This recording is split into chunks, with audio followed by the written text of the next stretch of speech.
నేను ఎలక్షన్ అధికారంలో లేనప్పుడు అంటే ఎలక్షన్స్ ముందు కూడా మీరు ఒక్కసారి ఆల్రెడీ కనుక్కొని వచ్చారు. కొన్ని సమస్యలు కాలనీలో రోడ్స్ లేవు, నేను దగ్గర ఉండే రోడ్స్ వేయించాను.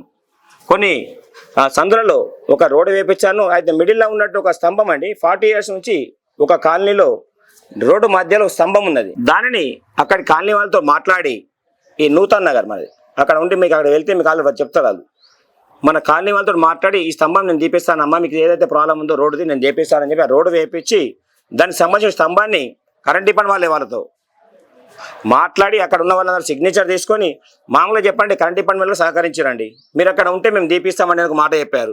లేదంటే నేను ఖచ్చితంగా అక్కడ ఉంటాను, మీకు ప్రజల నుంచి కానీ మీకు ఎలాంటి ఇబ్బంది ఉంది, ఎందుకంటే అక్కడ ఉన్న ప్రజలందరూ మా వాళ్ళందరూ మంచి వాళ్ళే, ఖచ్చితంగా సహకరిస్తారని చెప్పి నేను వాళ్ళకి మాట్లాడి ఆ స్తంభాన్ని 40 years నుంచి ఏదైతే స్తంభం తీయలేరో ఆ పోల్ని నేను ఒక 15 daysలో దాన్ని తీపియడం జరిగిందండి.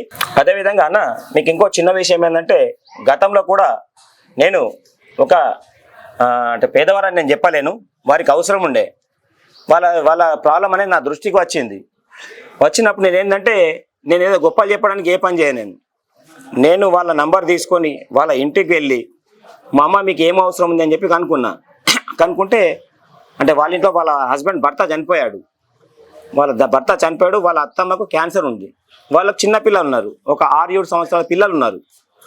అయితే వాళ్ళు అన్న అంటే మాకు ఒక ఉపాధి టైప్ ఉంటే బాగుంటుందంటే, ఆల్మోస్ట్ నా పొజిషన్ కూడా అంత పెద్ద గొప్ప కాదండి, నేను కూడా చిన్న స్థాయి నుంచే ఉన్నాను అమ్మ. అంటే మీరు ఎంత ఎక్స్పెక్ట్ చేస్తున్నారంటే ఇంత అంటే కిరాణా షాప్ అని అంటే మనం ఒక 50,000 పెట్టుకోవచ్చు, ₹1,00,000 పెట్టుకోవచ్చు అమ్మ అంటే, అన్న నువ్వు ఏ విధంగా పెట్టించినా మాకు ఓకే అని ఒక మాట చెప్పారు వాళ్ళు.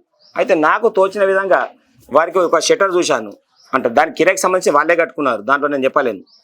దానికి సంబంధించిన ఆ ఫ్యాన్ కానివ్వండి, దానికి సంబంధించిన ఐటమ్స్ కిరాణా షాప్కి ఏదైతే ఐటమ్స్ కిరాణా సామాన్ అవసరం ఉంటుందో నేను వారికి ఒక నియర్లీ 35,000 నుంచి 40,000 వరకు కిరాణా సామాన్ కొనిచ్చి వారికి కిరాణా షాప్ని ఏర్పాటు చేయించాను.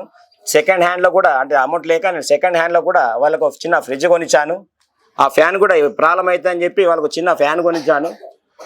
ఈ విషయం ఎక్కడైతే మన ప్రెస్ వాళ్ళకు కూడా మీకు నాకు తెలిసి మీకు ఐడియా ఉండొచ్చు. అయితే వాళ్ళకి చెప్పాను, అమ్మ మనకు ఒకవేళ మీ షాప్ మీదే కదా, మీరు ఏం పేరు పెట్టమంటారు, అన్న రాజన్న నీ పేరే పెట్టుకో మా షాప్కి అన్న మాట అన్నారు. నా పేరు కాదమ్మా, నేను పని చేసిపోయి వెళ్ళేటోని, మీ పేరు పెట్టుకోమంటే లావణ్య కిరాణా షాప్ పెట్టుకుంటామని అమ్మ పెట్టుకోమని ఆ ఏదైతే ఫ్లెక్సీ పెట్టే బోర్డు ఉంటుందో కిరాణా షాప్కి అది కూడా నేనే చెప్పించానండి. నాకు ఇలా చిన్న చిన్న పనులు చేస్తే వారు ఇచ్చే ఆశీర్వాదాలు నాకు చాలండి, నాకు అలా ఏం అవసరం లేదు. అలాగని చెప్పి నా దగ్గర డబ్బులు ఏం లేవు, కానీ వాళ్ళ బాధ 200% నేను అర్థం చేసుకోగలుగుతాను.